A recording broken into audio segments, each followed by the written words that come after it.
स्वागत है आपका पीएनपी टुगेदर चैनल पे। अभी तक हम लोगों ने पढ़ लिया है व्यष्टि अर्थशास्त्र क्या है। अब आज हम लोग पढ़ेंगे central problems of an economy, अर्थव्यवस्था की केंद्रीय समस्याएं। इसे समझने के लिए हमें सबसे पहले यह समझना होगा कि अर्थव्यवस्था क्या है। तो एक अर्थव्यवस्था ऐसी व्यवस्था को प्रदर्शित करता है जिसके अंतर्गत उस क्षेत्र के व्यक्ति अपनी आजीविका अर्जित करने के लिए भिन्न भिन्न आर्थिक क्रियाएं करते हैं। तो आर्थिक क्रियाओं का स्तर ही अर्थव्यवस्था की प्रकृति को बताता है।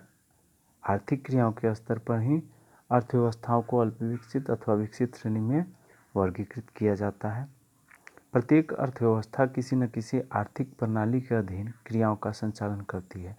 इस प्रकार अर्थव्यवस्थाओं के प्रकार आर्थिक प्रणाली की प्रकृति के आधार पर बांटे जाते हैं। तो सबसे पहले हम लोग देख रहे हैं कि अर्थव्यवस्था किसे कहते हैं। तो एक अर्थव्यवस्था ऐसी व्यवस्था को प्रदर्शित करती है जिसके अंतर्गत उस क्षेत्र के व्यक्ति अपनी आजीविका अर्जित करने के लिए भिन्न भिन्न आर्थिक क्रियाएं करते हैं। तो जब अर्थव्यवस्था को हम लोग समझ लिए तो इसके बाद अब हम लोग समझेंगे कि अर्थव्यवस्था कितने प्रकार की होती है। तो एक अर्थव्यवस्था की आर्थिक प्रणाली ऐसी संस्थाओं का ढांचा है जिसके द्वारा समाज की समस्त आर्थिक क्रियाओं का संचालन किया जाता है, जिन्हें निम्न तीन भागों में बांटा जा सकता है। कौन कौन है? इन्हें अर्थव्यवस्था को हम लोग तीन भागों में बांट सकते हैं। पहला है पूंजीवादी अर्थव्यवस्था अर्थात बाजार अर्थव्यवस्था। दूसरा है समाजवादी अर्थव्यवस्था अर्थात नियंत्रित अर्थव्यवस्था। तीसरा है मिश्रित अर्थव्यवस्था। पहला बाजार अर्थव्यवस्था, मार्केट इकोनॉमी और कैपिटलिस्ट इकोनॉमी। इसकी प्रमुख विशेषताएं क्या होती हैं? देखो, बाजार अर्थव्यवस्था में निजी संपत्ति का अधिकार होता है। इस प्रणाली में उत्तराधिकार एवं निजी संपत्ति को एक संस्था के रूप में क्या होता है? वैधानिक मान्यता प्राप्त होती है। आर्थिक स्वतंत्रता, इकोनॉमिक फ्रीडम होता है बाजार अर्थव्यवस्था में। पूंजीवादी अर्थव्यवस्था व्यक्ति को कार्य करने की, चयन की, उपभोग की, बचत एवं विनियोग करने की क्या करता है? स्वतंत्रता प्रदान करता है। राज्य का हस्तक्षेप होता है एवं मुक्त व्यापार। निर्बंध पूंजीवाद, ये सरकारी हस्तक्षेप प्रतिबंधित होता है। इसमें अर्थव्यवस्था की प्रमुख आर्थिक क्रियाओं में सरकार द्वारा कोई हस्तक्षेप नहीं किया जाता है।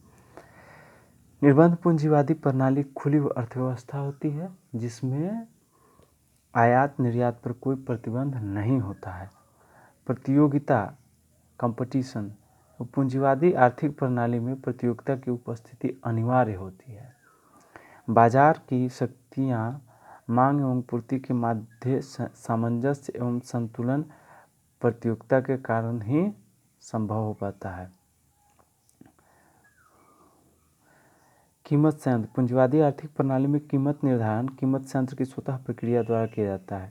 बाजार की मांग एवं पूर्ति की दो शक्तियाँ परस्पर कार्यशील होकर वस्तु की कीमत का निर्धारण उस बिंदु पर करती है जहाँ वस्तु की मांग एवं वस्तु की पूर्ति परस्पर बराबर हो जाए। अब हम लोग देखेंगे समाजवादी अर्थव्यवस्था या नियंत्रित अर्थव्यवस्था। सोशलिस्ट इकोनॉमी और कंट्रोल्ड इकोनॉमी की प्रमुख विशेषताएं क्या होती है?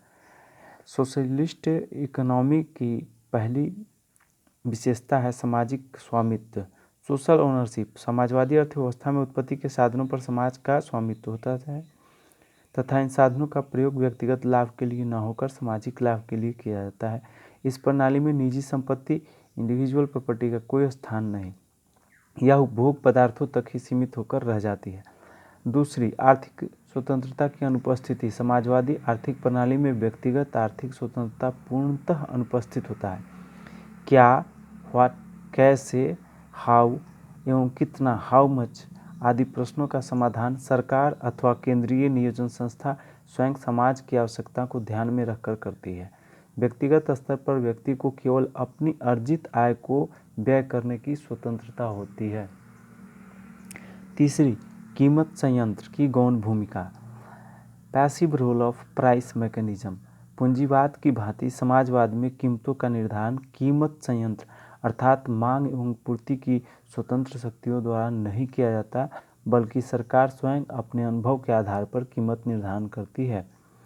4. प्रतियोगिता की अनुपस्थिति, एब्सेंस ऑफ कंपटीशन।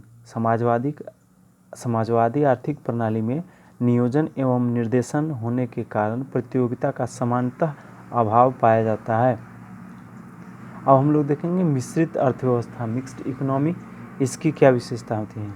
पहला, निजी एवं सार्वजनिक संपत्ति का सह अस्तित्व। इसमें व्यक्तिगत संपत्ति एवं लाभ उद्देश्य को उचित मान्यता प्राप्त होती है। उत्तराधिकार का नियम अर्थात संपत्ति का हस्तांतरण संभव होता है, किंतु सरकार सामाजिक समानता के उद्देश्य को ध्यान में रखकर विभिन्न प्रकार के कर, टैक्सेस लगाकर संपत्ति के आकार पर नियंत्रण करती है। दूसरा, आर्थिक स्वतंत्रता, इकोनॉमिक फ्रीडम। मिश्रित अर्थव्यवस्था में यद्यपि पर्याप्त सरकारी हस्तक्षेप पाया जाता है, फिर भी व्यक्तिगत आर्थिक संस्था की उपस्थिति के कारण कुछ सीमित एवं निर्धारित क्षेत्रों में व्यक्ति को चुनाव की, उत्पादन, विनियोग एवं बचत की स्वतंत्रता प्राप्त होती है।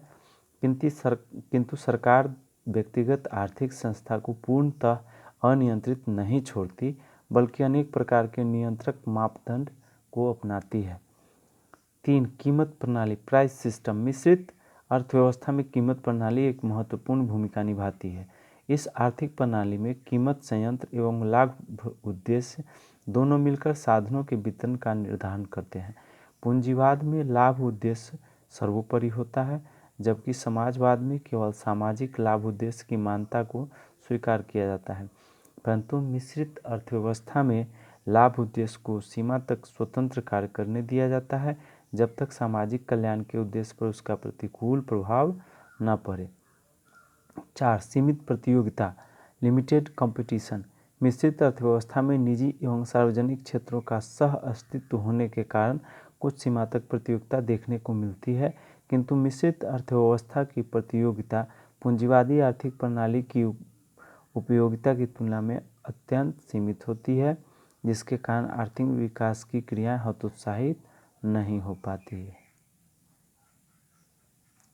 हम देखेंगे अर्थव्यवस्था की केंद्रीय समस्याएं क्या होती है। अर्थव्यवस्था को हम लोग समझ लिए, ये अभी तक हम लोगों ने समझा अर्थव्यवस्था क्या होती है और अर्थव्यवस्था कितने प्रकार की होती है। तो अब इसके बाद हम लोग समझेंगे अर्थव्यवस्था की केंद्रीय समस्याएं क्या होती है।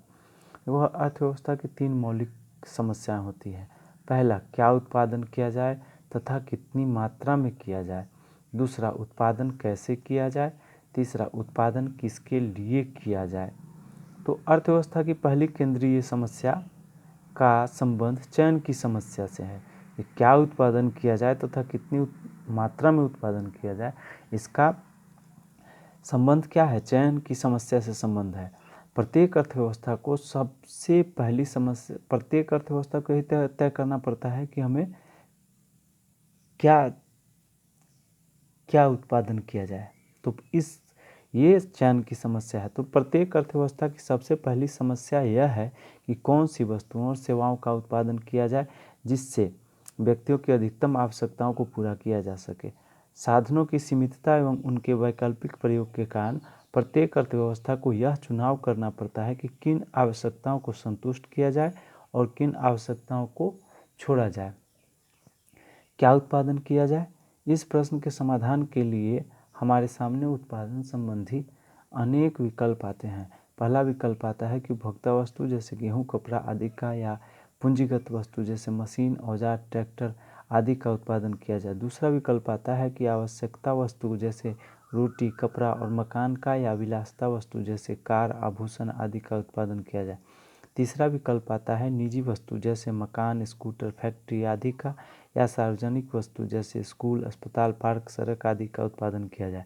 यह तय कर लेने के बाद कि कौन सी वस्तुओं या सेवाओं का उत्पादन करना है, एक अर्थव्यवस्था को यह भी निर्णय लेना पड़ता है कि उन वस्तुओं का कितनी मात्रा में उत्पादन किया जाए। उत्पादन कैसे किया जाए। अर्थव्यवस्था के सामने दूसरी समस्या यह है कि चयनित वस्तुओं का उत्पादन कैसे किया जाए। वास्तव में यह तकनीक के चुनाव की समस्या है। उत्पादन तकनीक 2 प्रकार की होती है, ए श्रम प्रधान तकनीक, बी पूंजी प्रधान तकनीक। श्रम प्रधान तकनीक में पूंजी की तुलना में श्रम का अधिक उपयोग होता है, पूंजी प्रधान तकनीक में श्रम की तुलना में पूंजी का अधिक प्रयोग होता है। उदाहरण के लिए कपड़े का उत्पादन हथकरघा श्रम प्रधान तकनीक अथवा पावरलूम पूंजी प्रधान तकनीक, दोनों तकनीकों से किया जा सकता है। उत्पादन कैसे किया जाए? इस समस्या के समाधान के लिए हमें वह तकनीक अपनानी होगी जिसमें सीमित साधन का प्रयोग कम हो। यदि दोनों उत्पादन तकनीकों द्वारा उत्पन्न उत्पादन समान हो तो अधिक कुशल तकनीक उसे कहा जाएगा जो देश के सीमित साधनों की कम से कम मात्रा का उपयोग करे। तीसरा, उत्पादन किसके लिए किया जाए? अर्थव्यवस्था में क्या, कितना और कैसे जैसी समस्याओं के समाधान के बाद यह समस्या उत्पन्न होती है कि उत्पादन किसके लिए किया जाए, अर्थात उत्पादन का वितरण कैसे किया जाए। वितरण की समस्या के दो पहलू हैं। पहला पहलू का संबंध व्यक्तिगत वितरण से है। इसका अभिप्राय यह है कि उत्पादन का समाज के विभिन्न व्यक्तियों तथा परिवारों में किस प्रकार वितरण किया जाए। इसका संबंध आय के वितरण की असमानताओं की समस्या से भी है। वितरण की समस्या का दूसरा पहलू कार्यात्मक वितरण है। दूसरा संबंध यह ज्ञात करने से है कि उत्पादन के विभिन्न साधनों अर्थात भूमि, श्रम, पूंजी तथा उद्यम में उत्पादन का बंटवारा कैसे हो। इसका संबंध आय के वितरण की असमानता से भी है। उत्पादन, अब हम लोग ये समझ गए कि अर्थव्यवस्था की केंद्रीय समस्याएं क्या होती है। यहाँ तक जो पढ़े हम लोग ये अर्थव्यवस्था की केंद्रीय समस्याएं हैं।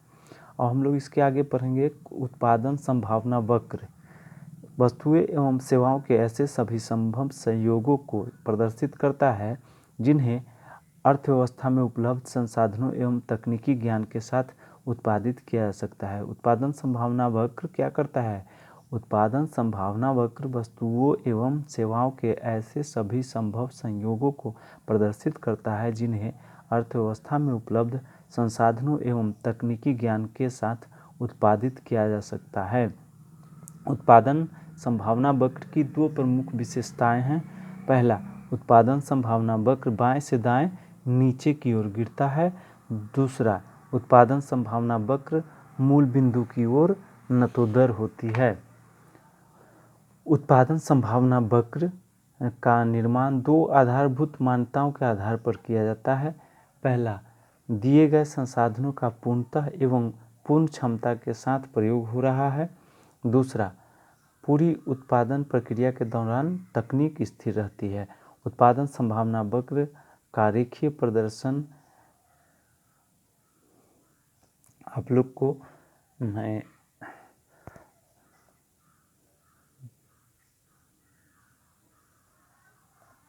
बता ही देता हूँ।